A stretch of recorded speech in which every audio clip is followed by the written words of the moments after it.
దేవుని వాగ్దానం. ఈ ఉదయకాల సమయంలో ఈ దినం దేవుని వాగ్దానం అనే ఈ చక్కటి ఆత్మీయ కార్యక్రమానికి ప్రేమతో ఆహ్వానిస్తూ అందరూ బాగున్నారా? ప్రొద్దున లేచారా? ఈరోజు ఆదివారం మనందరం దేవుని మందిరానికి వెళ్ళి చక్కటి ఆరాధనలు వాక్యము దేవుని స్తుతించాలి. ఇతర దేశాల్లో ఉన్నవారు మీ సమయాలను బట్టి దేవుని వాక్యం ఈ లైవ్ ద్వారా ఆత్మీయంగా బలపడడం, నేర్చుకోవటం, మందిరాలకు వెళ్ళడం, ప్రభుని స్తుతించడం. కష్టకాలం దుఃఖ సమయంలో మనల్ని బలపరిచేది ఆయన వాక్యం, ఆయన బలం, ఆయన శక్తి. కాబట్టి దేవుని తట్టు చూద్దాం. ఈరోజు మదర్స్ డే అండి. మీ అందరికి కూడా తల్లులైన వారికి, ఆత్మీయులైన వారికి అందరికీ మదర్స్ డే శుభాకాంక్షలు. మీ అందరినీ దేవుడు తల్లి వలె ఆదరించును గాక. ఈరోజు దేవుడు మనకిస్తున్న చక్కటి శ్రేష్టమైన దేవుని వాగ్దానం నేను చదువుతున్నాను. ఈరోజు కష్టాలు, బాధలు, దుఃఖం అన్నీ ఉండొచ్చు. ఏది మిమ్మల్ని వెంటాడదు. ఆయన ప్రేమ నీతో ఉంది, ఆయన కనికరం నీకు తోడుకున్నది. చదువుకుందాం.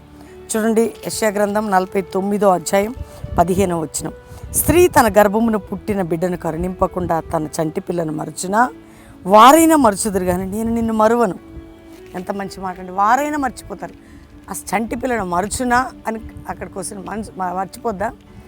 స్త్రీ తన గర్భమును పుట్టిన బిడ్డను మర్చిపోద్దా? సర్వసాధారణంగా తల్లి మరవదు.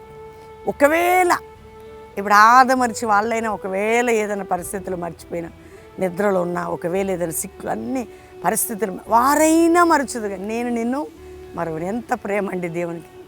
నువ్వంటే ఎంత ప్రేమ యేసయ్యకి. ఈరోజు నీకు తల్లి లేదా, తండ్రి లేదా, అన్నదమ్ములు, అక్క చెల్లేరు, అందరూ ఉండి ఏమి లేని దానిగా ఉన్నావా? ఏమి లేనివాడిగా అన్ని కోల్పోయిన స్థితిలో మీరున్నారా? ఒకవేళ ఒంటరి పోరాటాలు గుండా వెళ్తున్నారా? నష్టం గుండా, కష్టం గుండా, దిగులు గుండా. చూడు, దేవుడు అంటున్నారు, ఎవరు నిన్ను మరిచినా నేను నిన్ను మరువను. ఈరోజు వాగ్దానం, ఎవరు నిన్ను మరిచినాను నేను నిన్ను మరువను. ఎంత మంచి మాట అండి. కనికరం కలిగిన దేవుడు మనల్ని మర్చిపోడట, ఇప్పుడు మనతో ఉంటాడట. ఇది అనుభవంతో చెప్తున్నాను ఈ మాట. ఎన్నో పోరాటాల మధ్యలో మనుషులందరూ దూరమే మర్చిన మమ్మల్ని మరువని ప్రేమ, ఆ యేసయ్య ప్రేమ ఈరోజు నీతో కూడా మాట్లాడుతుండగా అందరు దేవునికి థ్యాంక్స్ చెప్పి ప్రార్థన చేసుకున్నాం.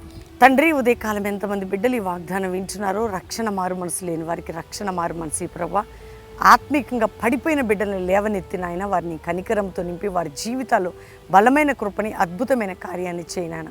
విడిపోయిన కుటుంబాలు కట్టండి అయ్యా. గర్భం లేని గర్భాలు తెరవండి అయ్యా.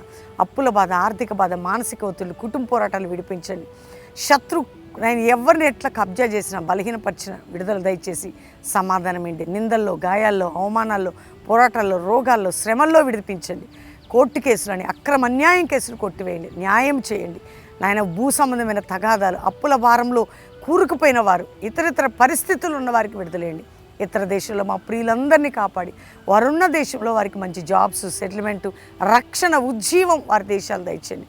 భారతదేశ ప్రజల్ని రక్షించయ్యా. క్షేమం మా దేశానికి. పరిస్థితులని, భయంకరమైన పరిస్థితులు అయినప్పటికీ రక్తపాతాలు, మారణ హోమాలు, మతకక్షలు, అల్లర్లు, గొడవలు, టెర్రరిజం, ఆ బంధకం నుంచి విడిపించి మా ప్రజలందరినీ కాపాడు. దైవజనులు వారి బిడ్డల్ని మీరు కంచివేసి కాపాడి, సంఘాల్లో ఆత్మ కలిగించే ఐక్యత, కుటుంబాల్లో ఆత్మ కలిగించే ఐక్యత, కల్వరి మినిస్ట్రీకి, ప్రతి సేవకులకి, సంఘాలకి ఆత్మ కలిగించే ఐక్యత దయచేయండి. ఈరోజు మ్యారేజ్ డే, బర్త్డే బిడ్డలను బ్లెస్ చేస్తూ వారిని గొప్ప కార్యం చేసి అందరిపై శుభములు. కల్వరి మినిస్ట్రీని మరువని దేవానికి స్తోత్రం. ఆశీర్వదించమని యేసు నామములో అడుగుచున్నాం తండ్రి. Amen, amen, amen. ఈ వాగ్దానాలన్నీ మీకోసం. ధైర్యంగా ఉండండి, ప్రార్థన చేయండి. ఈరోజు ఆదివారం అండి. మరి ఉదయం 7 నుంచి 9, 5 నుంచి 6 ఎట్లాగా ఉంటుంది, 7 నుంచి 9, 10 నుంచి 12, సాయంత్రం 5:30 నుంచి 8:30 బెల్లంపల్లిలో కల్వరి ప్రామిస్ ల్యాండ్లో చక్కటి ఆరాధనలు కుటుంబాలుగా పాల్పొందండి. ఈరోజు ఎంతమంది బిడ్డలు మదర్స్ డే అని మీరు జరుపుకుంటారు, మీ అందరికి కూడా మరొకసారి శుభాకాంక్షలు తెలియజేసి మీ అందరినీ, మీ కుటుంబాలని దీవించి ఆశీర్వదించును కాక. God bless you.